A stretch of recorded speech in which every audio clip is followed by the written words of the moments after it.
The latest security video revealing the moment that armed Russian sympathizers took over the parliament building in the Crimean capital.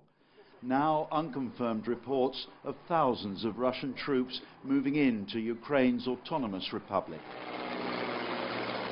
This amateur footage reportedly shows Russian military helicopters flying into Crimea. The growing crisis brought this response from President Obama. We are now deeply concerned by reports of military movements taken by the Russian Federation inside of Ukraine. Russia has a historic relationship with Ukraine, including cultural and economic ties, and a military facility in Crimea. But any violation of Ukraine's sovereignty and territorial integrity would be deeply destabilizing, which is not in the interest of Ukraine, Russia, or Europe.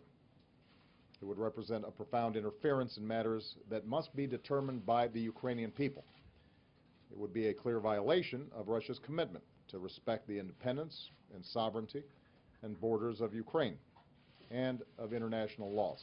The fear amongst politicians here in Kiev is that Russia has now embarked on the annexation of Crimea.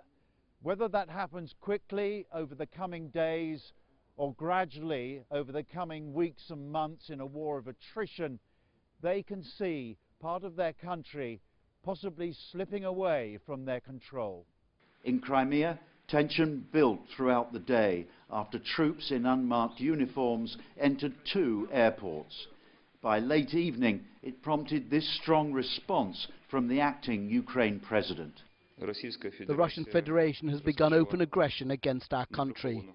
On the pretense of training, they've brought their military to the Crimea. They've not only seized the parliament of the Crimea, they're trying to take over the control of the civilian services and communications. And they're trying to block Ukraine's military bases. President Putin, in telephone conversations with Western leaders, insists he wants to avoid an escalation in Crimea.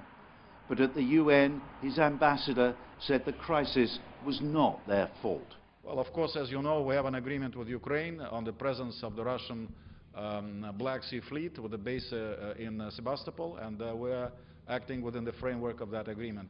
Ukraine's new leadership says it will not be provoked into a military response.